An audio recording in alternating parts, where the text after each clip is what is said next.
Halo teman-teman, mari kita simak, memahami, dan mencipta cerita fantasi. Petunjuk pembelajaran. 1. Bacalah petunjuk pembelajaran dalam modul ini dengan cermat. 2. Mencari objek di lingkungan sekolah atau lingkungan keluarga. 3. Membentuk kelompok yang terdiri dari 3-5 orang. 4. Memberi bimbingan kepada kelompok yang mengalami kesulitan. 5. Sajikan hasil diskusi dalam bentuk LK atau lembar kerja, lalu dipresentasikan. 6. Memberikan tanggapan hasil presentasi dalam bentuk tanya-jawab. Tujuan dari pembelajaran. 1. Memahami esensi cerita fantasi. 2. Memahami ciri-ciri cerita fantasi. 3. Memahami jenis-jenis cerita fantasi. 4. Memahami struktur dan kebahasaan cerita fantasi. 5. Dapat menceritakan kembali isi cerita fantasi. 6. Belajar dan memahami langkah-langkah disertai contoh. 7. Praktik menulis cerita fantasi. Dan 8. Menyajikan cerita fantasi. Pada bagian pertama yaitu pengertian dari cerita fantasi. Cerita fantasi adalah cerita imajinatif atau khayalan yang menceritakan rangkaian peristiwa yang dihubungkan dengan peristiwa lainnya, di mana perilaku tokoh tidak ada dalam kehidupan nyata, yang merupakan hasil dari imajinasi dari pengarang. Bagian kedua yaitu mengidentifikasi unsur cerita fantasi. Mengidentifikasi unsur cerita fantasi sendiri dibagi menjadi dua. Yang pertama yaitu mengidentifikasi unsur pembangun cerita fantasi. Teks cerita fantasi pada dasarnya termasuk ke dalam kategori teks narasi yang merupakan sebuah teks karangan fiksi yang alur atau rangkaian peristiwa umumnya menggunakan pola sebab dan akibat. Kemudian ciri umum dari cerita fantasi ada 5. Yang pertama yaitu ide cerita. Ide dapat berasal dari sebagian dunia nyata dan dunia khayal yang diciptakan penulis. Ide cerita fantasi terbuka terhadap daya khayal penulis, tidak dibatasi oleh kehidupan nyata atau realita kehidupan. Kemudian yang kedua yaitu latar, lintas ruang dan waktu. Latar dalam cerita fantasi dibagi menjadi 2, yaitu latar yang masih ada dalam kehidupan sehari-hari dan latar yang tidak ada pada kehidupan sehari-hari. Kemudian ciri umum yang ketiga adalah tokoh unik karena memiliki kesaktian. Biasanya tokoh cerita fantasi menggunakan waktu dan ciri yang unik yang tidak terdapat dalam kehidupan sehari-hari. Tokoh biasanya mempunyai kesaktian yang menjadikannya unik. Kemudian ciri umum keempat adalah bersifat fiksi. Cerita fantasi memiliki sifat fiksi atau bukan kejadian nyata, namun cerita fantasi dapat berdasarkan latar nyata atau objek nyata dalam keadaan sehari-hari, tetapi dikembangkan atau diberi unsur fiktif di dalamnya. Kemudian ciri umum yang terakhir atau yang kelima adalah bahasa.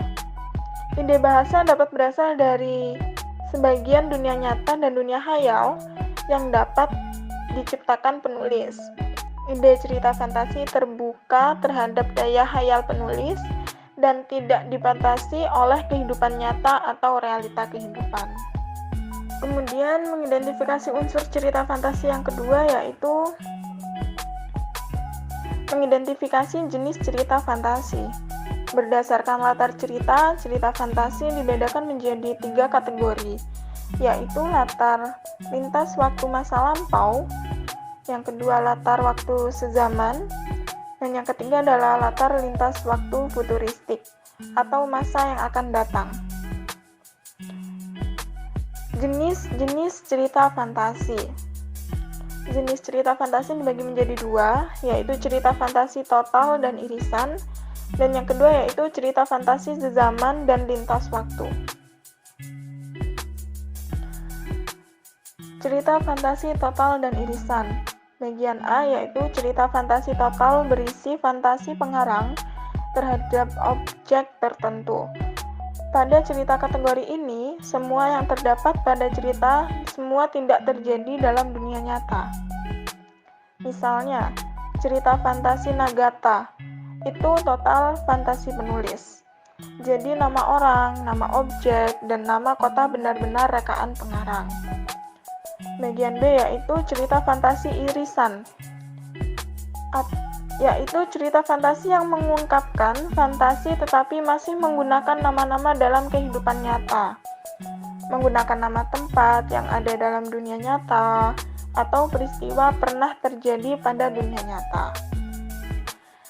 Kemudian jenis cerita fantasi yang kedua adalah cerita fantasi sezaman dan lintas waktu.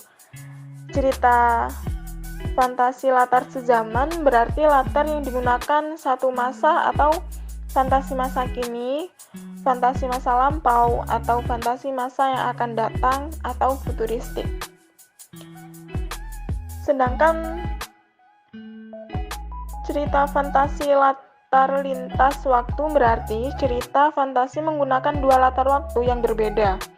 Misalnya, masa kini dengan zaman prasejarah. Ada lagi yaitu contohnya masa kini dan 40 tahun mendatang atau futuristik. Baik anak-anak, sekarang kita belajar menelaah struktur dan bahasa cerita fantasi. Seperti jenis teks yang lain, teks cerita fantasi juga memiliki struktur dan kaidah kebahasaan yang membangunnya. Berikut ini merupakan bagian-bagian menelaah struktur cerita fantasi. Bagian yang pertama yaitu orientasi. Di bagian ini penulis mengenalkan tokoh, watak tokoh, latar dan terdiri dari tempat, suasana, sosial, dan waktu, dan juga konflik yang terjadi di dalam cerita. Bagian yang kedua yaitu komplikasi. Di bagian ini penulis menghadirkan konflik atau masalah-masalah yang menjadi inti cerita. Yang ketiga, resolusi. Nah, resolusi ini merupakan bagian akhir dari cerita fantasi. Berikut ini merupakan bagian-bagian atau susunan dari teks fantasi. Yang pertama ada pengenalan, rangkaian kejadian, klimaks, setelah itu resolusi. Nah, kemudian ada menganalisis kaidah kebahasaan teks cerita fantasi. Nah, di menganalisis kaidah kebahasaan ini terdapat beberapa, yaitu yang pertama penggunaan kata ganti dan nama orang sebagai sudut pandang pencerita. Yang kedua, penggunaan kata yang menyerap panca indera untuk mendeskripsi latar, yaitu latar tempat, waktu, atau suasana. Yang ketiga, menggunakan pilihan kata dengan makna kiasan atau majas khusus. Yang keempat, kata sambung penanda urutan waktu. Yang kelima, ungkapan keterkejutan. Yang keenam, menggunakan dialog atau kalimat langsung dalam cerita. Dan yang ketujuh dan yang terakhir, menyuting cerita dari segi bahasa.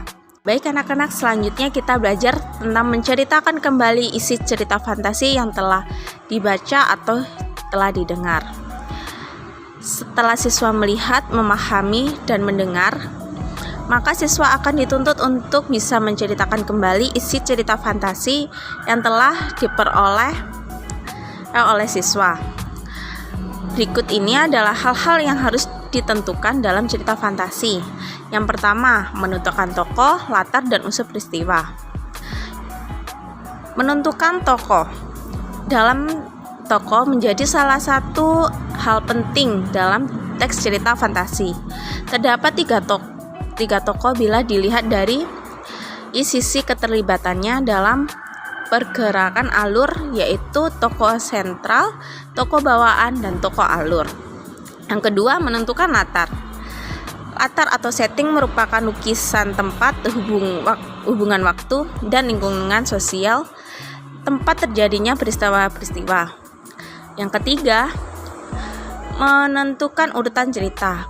Nah, pemahaman terhadap alur cerita ini diperlukan agar dapat menceritakan dari awal sampai akhir cerita secara berurutan, yaitu mulai dari pemaparan Pemberian penjelasan tentang cerita serta pengenalan tokoh dan setting atau latar cerita, pengenalan masalah pada tokoh pada saat tokoh memasuki konflik. Nah, yang kedua ini menceritakan kembali secara berantai isi teks. Yang pertama, membaca secara keseluruhan isi teks. Yang kedua, menulis ide pokok setiap teks. Dan yang ketiga, menyusun kalimat baru dalam lembaran berbeda.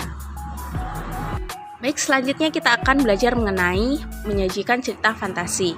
Dalam penulisan karya tulis, khususnya cerita fantasi di antara dua faktor, yaitu mempengaruhi penulisannya, yaitu unsur intrinsik dan unsur intrinsik.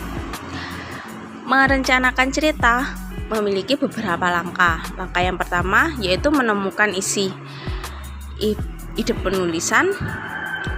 Langkah kedua, mengenali ide cerita fantasi dari membaca. Langkah yang ketiga, menyebut rangkaian peristiwa dari ide yang telah kamu temukan. Buatlah rangkaian peristiwa sehingga tercipta cerita fantasi yang unik. Langkah yang keempat, mengembangkan cerita fantasi itu. Nah, selanjutnya menulis cerita fantasi. Nah, cara-cara menulis cerita fantasi seperti berikut. Yang pertama, menentukan tema, menentukan sudut pandang, menentukan tokoh, menentukan alur atau plot, menentukan judul, membuat rangkaian cerita. Jadi anak-anak, di sini kita akan mendengar cerita fantasi yang judulnya Mesin Waktu. Pada tahun 2026, di mana dunia sudah mulai dikuasai oleh teknologi-teknologi canggih, ada 3 sahabat yang bernama Jack, Nicole, dan Alex. Mereka bersekolah di sekolah yang sama, lebih tepatnya di SMP ABCD. Jika pulang sekolah, mereka biasanya selalu bersama-sama. Saat itu, mereka menuju ke stasiun kereta melayang yang jaraknya dekat dari sekolah mereka. Saat mereka mulai naik, beberapa menit kemudian, kereta yang mereka naiki terlempar keluar dari rel yang ada di atas kereta. Mereka terlempar ke sebuah hutan yang sangat luas dan gelap bersama dengan penumpang yang lainnya, yang sebagian tewas karena benturan yang sangat kencang saat mereka terjatuh. Alice pun berkata, "Di manakah kita?" Alex pun menjawab, "Aku pun tak tahu," sambil kebingungan. Jack berkata, "Sudahlah, jangan khawatir, yang penting kita selamat dari bahaya." Jawab Alex, "Iya." Mereka pun berjalan mencari jalan keluar dan mencari pertolongan dengan berjalan ke dalam hutan. Saat mereka di dalam hutan, terdengar suara boom yang kencang dan membuat tanah bergetar. Mereka pun menghampiri sumber suara itu dengan rasa berani. Saat sudah hampir dekat dengan sumber suara itu, mereka melihat sebuah cahaya yang sangat terang dari sana. Saat mereka lihat, ternyata itu adalah sebuah mesin waktu yang jatuh dari langit. Dengan rasa penasaran, mereka mendekati mesin waktu itu dan membukanya. "Wow," kata mereka bersama. Mereka masuk dan tak sengaja Alex menekan satu tombol yang membuat mesin waktu tersebut membawa mereka keluar dari hutan yang gelap itu ke kota yang dekat rumah mereka. Saat hampir sampai, mereka hampir tak percaya bahwa mereka mendapat petualangan yang sangat aneh dari mesin waktu itu. Saat mereka keluar dari mesin waktu itu pun tiba-tiba lenyap, menghilang, dan mereka kembali ke rumah mereka masing-masing. Di sini anak-anak ada latihan soal, ada 6 nomor. Soal yang pertama itu, sebutkan tokoh dalam cerita fantasi di atas. Yang kedua, sebutkan latar, tempat, dan suasana dari cerita di atas. Dan ketiga, menurut anak-anak, cerita di atas menggunakan alur apa? Dan yang keempat, tentukan tema dari cerita di atas. Dan yang kelima, sebutkan jenis-jenis cerita fantasi yang kalian ketahui dari cerita di atas. Dan yang keenam atau yang terakhir, buatlah salah satu cerita fantasi. Sekian dan terima kasih materi kita di hari ini.